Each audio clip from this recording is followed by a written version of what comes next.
Le détecteur Simplex Plus de Nocta Macro est une totale nouveauté. Je vais être franc avec vous, je ne connais pas très bien cette marque qui est tout de même sur le marché de la détection depuis 2001. Aussi, je vais donc découvrir en même temps que vous ce qui se cache derrière cet appareil entrée de gamme qui se vend dans les 300 € et qui, selon le constructeur, est doté de fonctions généralement réservées à des appareils de gamme supérieure. Alors commençons par déballer le carton. Celui-ci contient une casquette, c'est sympa pour détecter durant les journées de canicule, un casque sans fil, le haut de canne avec le boîtier, le milieu de canne qui est en alu et qui possède des loquets qui ont un aspect sérieux, un bas de canne en plastique, ce qui est tout à fait normal, un disque, celui-ci est un double D de 28 cm et il est fourni avec son protège-disque. Il y a également un sachet contenant le mode d'emploi, les câbles et un chargeur, car le Simplex Plus se recharge à partir d'un simple chargeur USB. Commençons par monter le détecteur pour avoir une impression générale.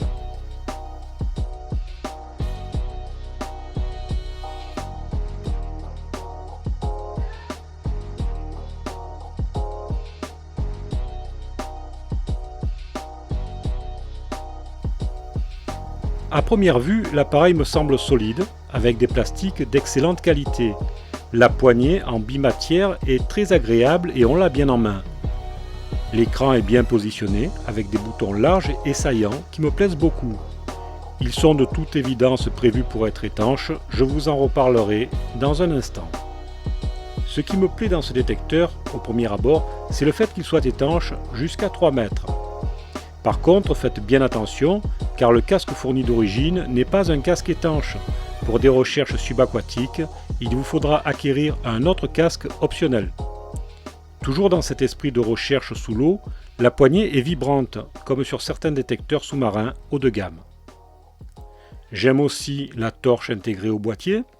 Alors, de prime abord, cela pourrait passer pour un gadget, mais je suis certain que cette fonction vous rendra de nombreux services au fil du temps. Les batteries rechargeables sont également un bel avantage. C'est l'assurance de ne plus vous retrouver en pleine nature en ayant oublié les piles.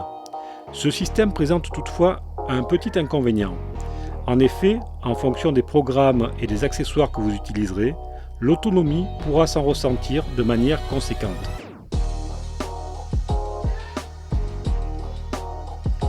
Voyons à présent les autres options qui me paraissent intéressantes. L'écran est rétroéclairé avec un éclairage puissant, même en plein jour. Et bien sûr, autre option intéressante, le module sans fil intégré qui permet de détecter avec le casque sans fil directement sans avoir à ajouter d'autres accessoires. Le son dans le casque est très direct, il n'y a aucune latence et ça c'est vraiment bien. Avant d'aller plus loin, je vous propose de découvrir les différents sons et les conductivités des cibles pour vérifier la stabilité du détecteur. Commençons par une pièce en argent de gros module de 50 francs.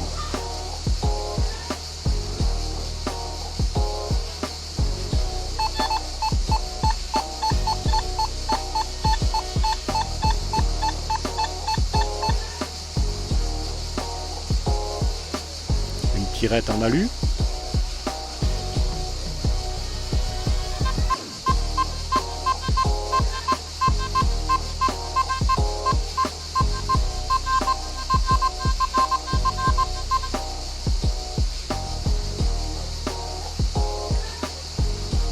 Une pièce de 2 € bimétallique,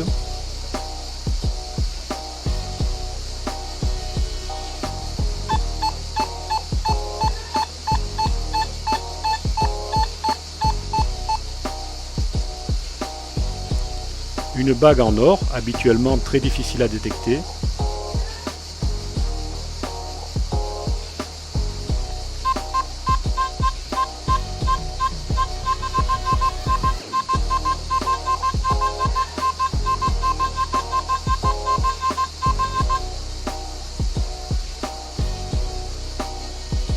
et enfin un gros clou en fer.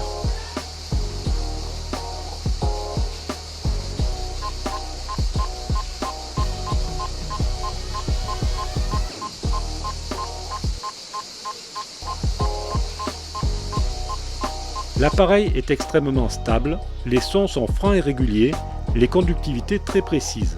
J'avoue que je suis plutôt séduit. Il me reste à tester la réactivité de l'appareil, c'est-à-dire la vitesse à laquelle vous pouvez balayer sans perdre la cible, et bien sûr les performances que je vais mesurer dans l'air, même si, je vous le rappelle, la nature du sol pourra vous donner des résultats très différents au niveau des profondeurs de détection.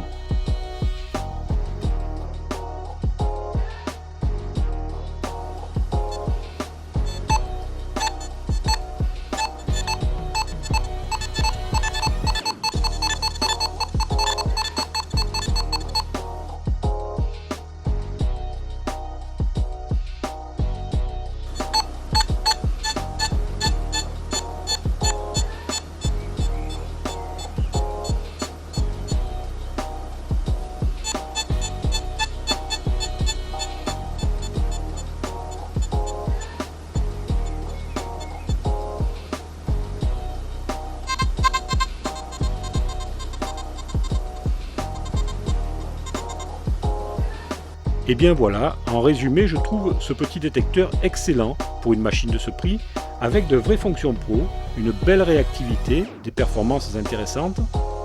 Il m'a l'air solide et en plus il a une belle ligne. Parfait pour débuter la détection ou même en appareil d'appoint pour des prospecteurs munis de machines bien plus chères.